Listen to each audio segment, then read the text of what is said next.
Ayan. Sorry, andito na po ba si Miss Kit, Miss Cheryl? Yes, present na siya.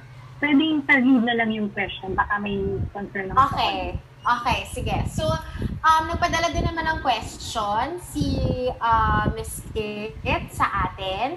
So, ang question ni Miss Kit Adahar from Random Republica, if you could fix anything in your life now or in the past in a snap, Jake, what would it be daw?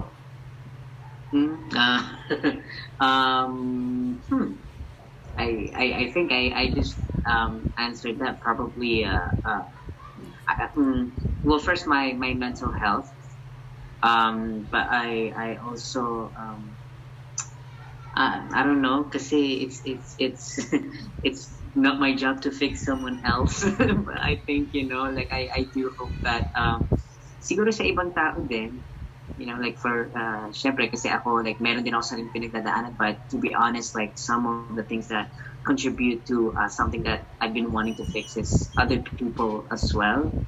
So I think, and obviously hindi ko naman wala akong right to fix someone else. So siguro siguro sa sarili ko, my mental health, and then hopefully yung ibang tao.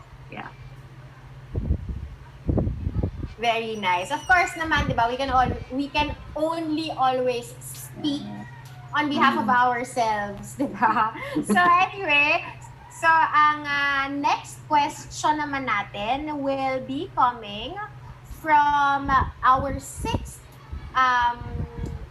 guest mula sa mga friends natin from the press, from Mr. Von Belinario of One News PH and News 5. So, meron siyang 2 questions. Yung first question niya is, how personal is this song for you daw, Jay?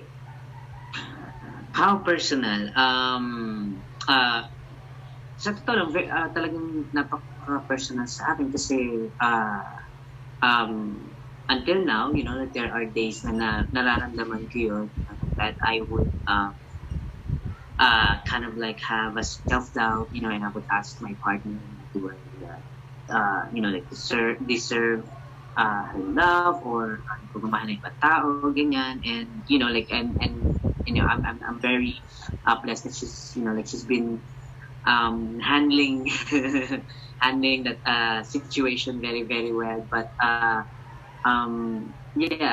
kasi I know that maraming tao yung makaka-relate sa song, pero sometimes until now I still feel that, especially when something na matitrigger ako, nararamdaman ko siya. So every time I sing the song, every time I hear Fix Me, personal talaga, na nakaka-relate talaga ako. Yeah. Alam mo, Jake, iba talaga yung feeling if there is someone that gets you, diba? And gets to fix you, diba? So, iba talaga. So, next question naman ni Bon is, how were you able to overcome depression? Kasi, diba, kanina pa natin pinag-uusapan, diba? So, how were you able to overcome it? Hindi ko pa siya na-overcome, and I don't know kung kailan pa. It's an everyday fight, it's an everyday battle. Like for example, like today it's a good day, could be a bad day tomorrow, I don't know. But siguro sometimes the only way that I could kind of like escape it is when I'm feeling, when it's a bad day and I'm not feeling good about myself or something. I honestly just try to parang hibernate muna, like parang I let it go, like I if I feel in pain or something, like I go to like a room and I try to kung maraming papasok sa isip ko and mag-iisip ako na kung ano, sa totoo lang, mas gusto ko na hinahayaan ko siya kaysa sa pinipigilan ko. Because the more that I try to stop it, the more na parang napupuno yung utak ko. And, and I think that goes with like some people na na nagsasabi sa'yo na, oh, you shouldn't, you shouldn't think too much or anything. It's hard. Para sa akin, parang it works more if I let it go. And if there's, like something that bothers me, okay, i-bother mo na ako today. Para, like, let's get this over with. Like parang sa akin. And then like after that, I try. I'm not saying that parang right away makaka-move on ka, but that's how I do it. It's hard, like it's easier said than done, but I still go through it every day, like a good thing, that today is a good day, but yeah, it's an everyday battle, and that's why I wish happiness and I wish happiness sa mga tao na nakakaranas, it will be fine. It might not be all right for quite some time, pero it will be, and then not, and then it will be. Ganun talaga siya. Ganun talaga. Thank you, Jake. Napakatapang ng sagot mo. And isa sa mga, nag-flashback lang sa akin yung isa sa mga words ni Tito Boy before pa sa mga interviews niya. Sabi niya, pain demands daw to be Yes, felt. that's Tito Boy. very, Diba? very So true. if it's not a good day today, just let it be. Hayaan mo na. Sa hindi good day Yes. diba? Yeah. Pero again, I will go over and paulit-ulit kong sasabihin yung sinabi ko na kanina, you look good today, and I am so happy to see you looking good and Thank you. smiling. And if yung pag-overcome naman ng depression is wala naman siyang paunahan or wala naman rush and all, it's kanya-kanyang laban, Kanya-kanyang diba? journey. Kanya-kanyang laban sa buhay, diba? If hindi mo siya ma-overcome eventually, but you decide to live your life the way how you can live with it, it's still a win. Yes. For you. Always win the battle for you and yourself only, because diba? Para sa atin lang ito. Yes. Wala na, dead man na sa mga dead man na sa mga environment na hindi environmental friendly. Okay. So, Bon and Kate, I hope na bigyan ka ng justice yung questions nyo. And, ayan. So, may magtatanong pa daw, si Miss Natalie Tomada, entertainment editor of the Philippine Star. Miss Natalie? Hi, Jake. Ay. Hello, kasi I'm just gonna jump on parang yung question, yung sagot mo kanina na parang maraming realizations over the pandemic. So, for you, ano yung parang biggest realization mo as an artist? As an artist, that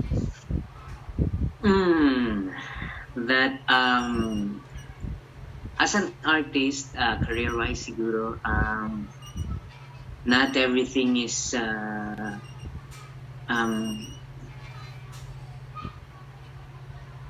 not everything is permanent, because I used to think that na parang ito po yung gagawin ko like for the rest of my life, but now like in the future, like madami na akong naisip, I want to do this, maybe I'll produce something, or maybe like anything naman like connected pa rin sa music, but I used to think na parang I'll sing on stage like forever, or maging artista ganyan, but ever since like pandemic happened, parang ang daming biglang pumasok sa isip ko na parang that I'm more than just being an artist, like pala gusto ko pang may gawin pang iba ganyan. So yeah, like not parang vice versa, not everything's temporary, and not like may mga bagay na hindi rin permanent talaga. Parang yun yung naisip ko, kumbaga parang enjoy na lang talaga bilang artist din, kasi parang napaka-intense like the entertainment industry is so intense. Kanina na mention ko, 'di ba, may cancel culture pa ganyan, so it's been really intense talaga sa showbiz, sa entertainment industry, even sa music industry. So I try to at least I try like I try to just enjoy it, just go back always dun sa first goal ko, which is talagang makashare lang ng music sa lahat to inspire some people with my story. I'm not perfect, like hindi naman ako yung parang, like hindi ako yung sobrang mabuting tao. Minsan may sungay din ako, but at least, I think that's my goal. Because, like I've been showing everyone who I really am, like that but I think yun yung isa sa na-realize ko lang talaga. As an artist, I just want to show everyone too, the real me, not just, the sexuality, not just hindi lang sa music, but what you see is what you get, like parang sa akin, enjoy na lang talaga natin. We've lost a lot of lives, especially sa nung pandemic, and that's what I realized na hindi lang bilang artista, bilang tayong lahat dito na let's just freaking continue to live, yeah. And thank you for that inspiring message. And my second question, Jake, since you mentioned Pride Month is coming, and a lot of people from the LGBT community really look up to you so much, and I just want to know your parang thoughts about yung recent incident regarding Transman Ebing Mayor. I don't know if you're aware. If can I just ask for? I've heard about it. I don't really know what to say. I actually kasi nakita ko yung like some like the gruesome photos, and I'm sorry, but like it just always like I always, not everyone, okay, but like I always, like that line always gets in my head na parang wala nang takot yung ibang tao, and sa akin is like what upsets me is like I don't know if it's true, like best friend, yeah, is that right? I want to get the right information, but that really hurts me. I mean, like just that he trusted someone, he trusted that someone, and I know na hindi na natin, walang makakabalik na sa kanya, but I really hope that maging lesson din sa iba, like I think the main one of the main realization nangyari to is yung pinakikisamahan natin ng mga tao, and I'm very I don't even know, like hindi pa rin ako sobrang masaya na nahuli yung yung mga suspects. It's like it's like I really don't know what to say. What I wanna siguro ang gusto ko lang sabihin is mag-ingat na lang tayo, kasi wala kahit anong sabihin natin, parang may mga ibang tao talagang hindi na natatakot. Especially most importantly, don't do drugs. Just please don't do drugs. I think that's one of the yung talagang biggest factor why it also happened. We can't blame anybody here. Yes, there were some like trust issues and all that, but drugs,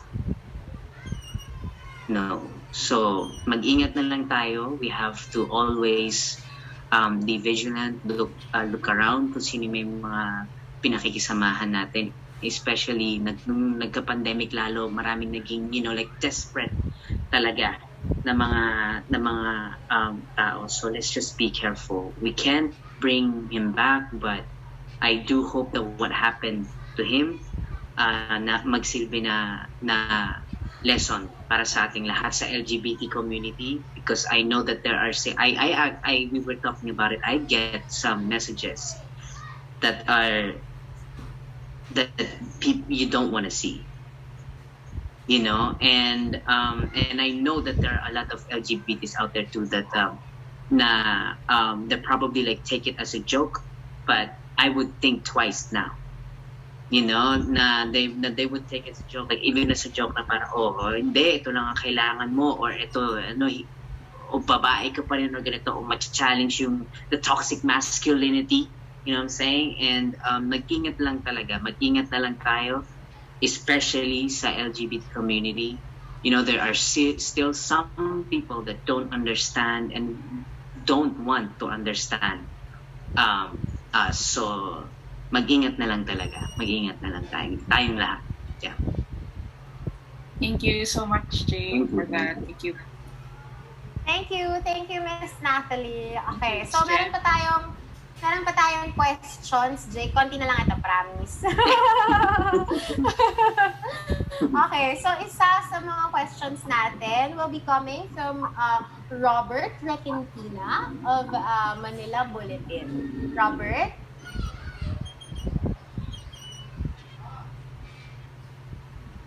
Okay. Hello, Jake. Yan. Hi, Sir Robert. Hi, good afternoon, Jake. Okay, a few days ago, you had parang sort of disagreement with some of your fans, social media. Mm-hmm. So my question is there anything you want to clear or any message to them? What happened? I think, I think I've made it very clear. I don't think there's nothing else to, I think my message was, very clear. I do that very, I used to do that a lot, but these past 3 years, very often na lang talaga ako magsalita sa ganyan. But, I think that's why parang one time big time I just said whatever it is that was in my mind. And, I think my message was very, very clear, that, again, there are some limitations, there are some limitations na I also know when you sincerely make a mistake and when you're intentionally trying to, insult me, kahit na public figure ako, I'm still, I'm still a human and I know how to, read emotions as well and read, some, talagang yung tinatry na sabihin sa akin. And I think, I'm not saying na parang, because there are some, parang, going, na kasi medyo, parang below the belt na parang, also parang common sense, parang, of course, parang, of course it did sound like Charice darling because it's my voice darling, parang I just transitioned, my voice transitioned, so no matter what, whenever I sing high notes you will hear Charice, but there's a limitation of that sounded like Charice, but I appreciate your voice, Jake, great job. There's a difference between that into Charice is back, Jake is gone, what do you want now? Long hair? Gown? Parang there are some people that don't, kasi syempre, I'm a transgender man, so that kind of comment is very insensitive. It's very insensitive kasi, wala namang babalik na ganun eh. It's literally kind of making me feel na parang joke lang tong lahat ng ginagawa ko. Na joke lang tong decision ko. Na joke lang yung na-transman ako. Na joke lang yun. It's not. And I'm happy that you hear that. I actually felt good recording that. I try to actually said that, oh my God, that, parang, that high note, sounded like Charice and all that. And I thought that people would take it that way and still appreciate. Some lang naman, hindi naman lahat, but I thought that some people would appreciate, think of it that way, but I guess not. So I thought, parang this is just one time. I just have to let, some people know. And there's a difference between opinion and insult. Kasi merong opinion na hindi mo naman naiintindihan yung mga pinagdaanan ko. Parang I think just if you enjoyed that and if you still can't move on, sa akin as Charice, again, my videos as Charice are on YouTube. Feel free to listen to that. I don't have a problem with that. We still talk about that. I still watch that sometimes. But there's a difference na yung nire-respeto mo yung nakaraan ko pero binabastos mo kung ano ako ngayon. There's a difference sa dalawa, yung may limitation, whatever it is that I decided for my life, for yung personal na decision ko, I've made that decision. Ang dami kong pinagdaanan bago ko ma-reach yung decision na yun. Hindi siya joke. And I think, some people didn't know na ganung ka-deep yung hindi lang na basta-basta I woke up one day and I'm like, I'm gonna transition. It's not like that.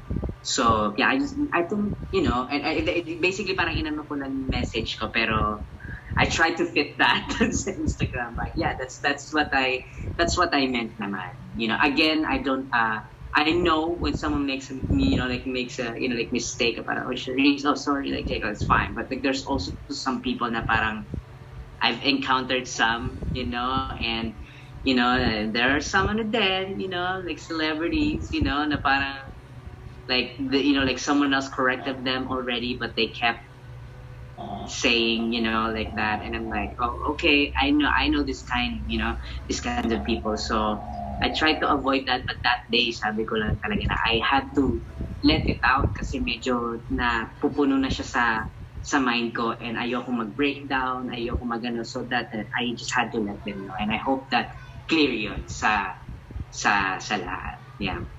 I hope clear na rin sa kanila lahat. Okay, good vibes naman.